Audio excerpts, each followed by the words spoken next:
It is great to be back. स्वतंत्र भारत के सागर समृद्ध साथियों, आपका पुनः स्वागत है. Just before our independence, there was an episode that actually lasted less than a week and remains largely forgotten in public memory. And I'm talking of the Royal Indian Navy uprising of February 1946. Arguably, the most critical event in convincing the British to hasten the exit from India. Very few have attempted to bring this part alive.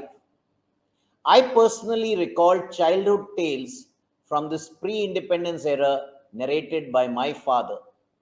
Session 2, titled India Regains Freedom, comprising a talk and a short film on the 1946 uprising, conceptualized by the Western Naval Command with Maharashtra Naval Area and coordinated by the 22 Killer Squadron and the research team of the Maritime History Society as part of this session.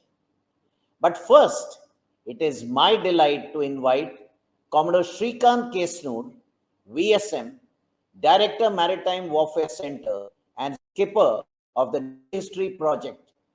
He is an erudite maritime history scholar and has a rich naval legacy with more than 34 years of service, and he's the right person to give his insights on a naval contribution to the freedom struggle, following which we will premiere the screening of the film on the same subject. Over to you, Commodore Kesnur. Admiral Karambir Singh, Chief of the Naval Staff, Admiral Hari Kumar, Flag Officer Commanding-in-Chief, Western Naval Command, Flag Officer serving and retired, distinguished dignitaries, my fellow panelists and moderators, ladies, gentlemen, officers. Greetings and very good afternoon to you all. It is my proud privilege and honor to come share this stage with some eminent people and give you a few of my thoughts in this session on India Against Freedom, largely on the Indian naval uprising that happened in February 1946. It would be my endeavor in the next 15 minutes to try and foreground the naval uprising and show how it led to hastening the exit of the British. Ladies and gentlemen, however, before that, we need to sort of give a context to what happened and how it happened. Now, the month of August has rich historical resonance. For one, of course, it marks our independence, and this year we step into the Amrit Mahotsav of our Azadi. Second, it also marks 6th and 9th August, the Hiroshima and Nagasaki bombing, which had effects then and continue to have global implications even today. 8th of August is the anniversary of Quit India movement, which too had some sense of significance for the Royal Indian Naval uprising that happened. So I would attempt to put all of these together and see if I can bring out some sense of a story of what the Royal Indian Naval uprising was all about. Now, ladies and gentlemen, before that, we need to delve into the Royal Indian Navy itself. It started its journey on the 2nd of October 1934 in Mumbai. It spread hugely during the war. It took part in all the theaters of war of World War II, in the Atlantic, in the Mediterranean, in the Red Sea and the Persian Gulf, in the Arakan, in the Bay of Bengal, in the Southern Indian Ocean, and despite its relatively small size, distinguished itself in many ways. Soon after the war happened demobilization and the attendant problems with that, many of which led to the uprising. And then came partition, and on the 26th of January 1950, we became Indian Navy from Royal Indian Navy. In its checkered existence of about 15 and a half years, the Royal Indian Navy saw a lot and produced, most importantly, produced our post-independent Indian naval leadership. Therefore, that in some ways provides the context to the naval uprising. Now, the naval uprising of February 1946 reflected in some ways the spirit of those times, the zeitgeist as we can call it, because there were a cauldron of many anxieties. There were several things that were happening at the national and the international level at that moment of time.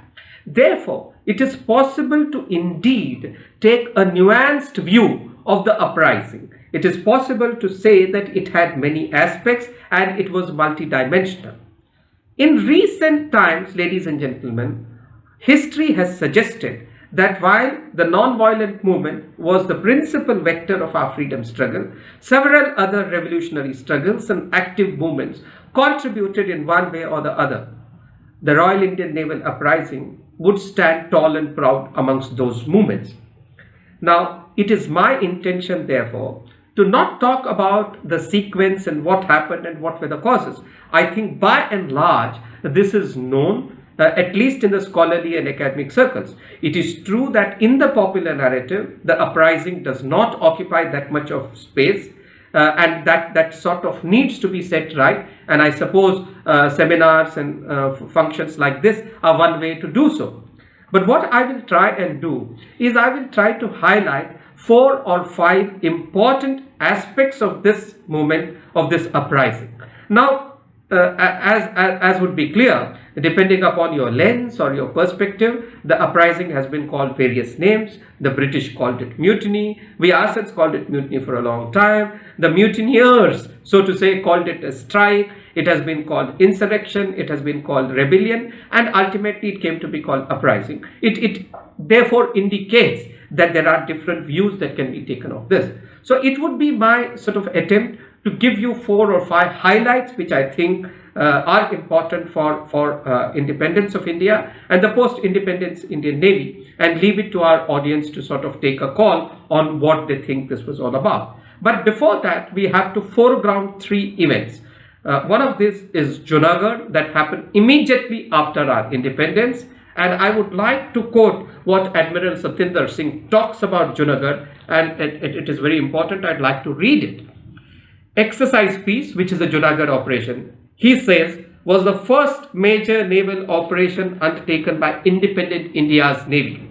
It was the first time in centuries that the Royal Indian Navy did not function as an adjunct of the Royal Navy or at the dictates of the Whitehall, but as a newly independent country's nascent sea arm, at the orders of the representatives of the people of the country. Now, ladies and gentlemen, this is very, very important. The issue is not that Junagadh was a small, largely peaceful operation. The issue is that the Indian Navy operated as an entity of sovereign India.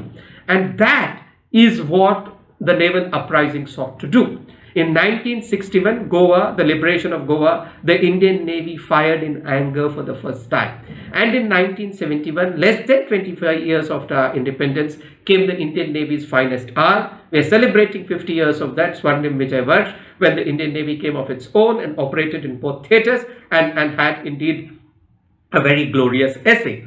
Now, these 3 operations in some way, I believe, which the quick trajectory of Navy as an advanced Navy, as a maker of its own destiny, led by its own people, had its moorings in the naval uprising. And that is why it's important to foreground that. Now, let me talk about a few issues that I believe are relevant to the naval uprising. The first, of course, while the causes were many and they dealt with pay conditions, the living conditions, the demobilization aspects, racism, I think I would like to assert that the movement was essentially political in nature. And this can be seen from various slogans: Quit India, Inqilab Zindabad, Gandhi Nehru our hero, British leave India, all of that, which had nationalistic motives and fervor. More importantly, if you will see the conversation that, for example, Punnu Khan or Muhammad Shoaib Khan, the leader of the strike committee, had with Lieutenant Percy Gorky in an important chapter called Nonviolence and Nationalism in a book that he has written, it attests to the political nature of this struggle. As Lord Sorensen himself admits in the foreword to the book, that this agitations like this fan the embers of nationalism. Therefore, if you would see the widespread support that this uprising got, the way in which it caught the popular imagination narrative for a brief time, it would suggest that it had political nature. In fact, many commentators, be it Philip Mason at that time, who served with the government of India, or political commentators as far left as Aruna Asaf Ali, or as far right as Minu Masani, who said this agitation had nationalistic motives. I think broadly the conclusion is that there was nationalistic fervor. In fact, the demands of the agitators themselves, which asked for release of INA prisoners, which talked of withdrawal of British from several parts of the world, talk of a vision that was much bigger than their bread and butter issues. Therefore, it had a political resonance, it had political salience, and it had political impact, and that, I think, is the first lesson. The second important and significant aspect is the methods of mutineers. They were well behaved, they were courteous to their officers, they were non-violent, and except for odd case, there was no rowdyism, and that is important. And yet, because of the way they use the communication, today we talk of social media and communication, but the clever use of communication by the mutineers, by the ratings, ensured that it spread across 70, 80 ships, 20 establishments, 30,000 people involved. As Pramod Kapoor, the author, writing, it says it spread all over from Aden to Indonesia. It spread all over India, from Jamnagar, Bombay, Kochi, Visakhapatnam, Kolkata, all these places. And I think that talks of remarkable coordination. It talked of the clever way, the fact that they took over the ship's armories, that the fact that they took over the ammunition depot in Butcher Island. It talks to a certain level of cleverness in execution, but I think that also needs to be realized and acknowledged. The third important part, it certainly hastened the exit of British. Clement Attlee, the Prime Minister, is on record having said in 1956 that it was largely the INA trial and the naval uprising that led to the, and not so much the Quit India movement. He might have had his reasons to disparage the Quit India movement, but he clearly made a point about the naval uprising. More importantly, historian Srinath Raghavan says the naval uprising was probably the single most important factor that convinced the British that they could no longer hold on, that they could no longer hold on to India. And I think largely Admiral Nanda, Admiral Kohli, many who saw it, said that this in some ways was the decisive push. This is what convinced them to leave wholesale and not even have India as a dominion. So I think the time has come now to acknowledge that in some ways the naval uprising was the last decisive push, together with the uprisings or mutinies in the Indian Army, the Royal Air Force, the Royal Indian Air Force, and the general sense that went, the message that went to the British is that with the armed forces are no longer with you, you can no longer have control over India. The fourth point is that there was Indianization of leadership. This was one of the demands of the mutineers, and that is important to know because ultimately a whole lot of Indian officers at that time were junior. They acted as critical intermediaries between those who had revolted, the ratings, and the top British leadership. But they saw the revulsion for the leadership. They learned valuable lessons, and they hoisted them to have a more compassionate and more understanding leadership post-independent India. Almost all of those who made a mark, Katari, Karmarkar, Sobman, Chatterjee, Nanda, Kohli, Krishnan, Gandhi, many of them saw the mutiny in one way or other from up close, and I think they took their lessons. And Indianization of leadership, which was a demand started by nationalist leaders in the late 20s and led to the formation of Dufferin and IMA and much other, was also talked about by mutiny leaders, uprising leaders, and that found its real echo in post-independence India. The last point is the Indian Navy's healing touch. Now, ladies and gentlemen, I keep emphasizing this, that while there were different ways in which many people took, the Indian Navy itself understandably was wary about acknowledging, mutiny is not a thing that you would acknowledge in a disciplined uniformed service. But over a period of time, the Indian Navy gave its own healing touch. The freedom fighters were recognized, the mutineers were recognized as freedom fighters, given pension in 1971. Thereafter, in the 90s, we came to call it the naval uprising instead of mutiny. We recognized the two main leaders, B.C. Dutt and Madan Singh, and named Yardcraft after them. And in 2001, had a naval uprising memorial at Mumbai. And this in many ways talked of the journey that the Navy has undertaken to recognize their efforts. And as I keep pointing out, in Admiral Krishnan and Y.N. Singh, two opposite spectrum leaders, Krishnan heard about the mutiny as the commanding officer of Shamsher, took his ship away and kept it away from the mutiny.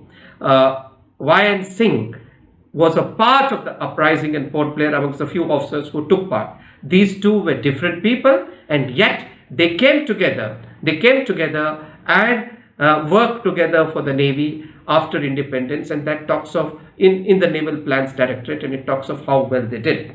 My last 1 minute, ladies and gentlemen, as I conclude, I would like to argue that you need not and you cannot have one view of the mutiny. You can view it as patriotic resentment, as Lord Sorensen calls, audacious act of courage, as Pramod Kapoor calls. It was an interplay of many forces, but as Admiral Avati recollects, the great icon of MHS, Admiral Avati recollects that he was told by his Admiral Superintendent, the Captain Superintendent in Royal Naval College, Dartmouth, that all great navies must have mutinies before they can settle down to becoming great. So that is a lesson for the Navy. But for the country, I would like to, even if it seems immodest, take the title of an article that I had written, calling it the unknown uprising that shook the mighty British Empire. I would like to describe the naval uprising, earlier called the naval mutiny, as something that shook the mighty British Empire. On that note, ladies and gentlemen, I'd like to take leave and invite you to watch a movie that has been made in-house by the officers and sailors of Maharashtra Naval Area and K-22. Thank you once again. Jai Hind.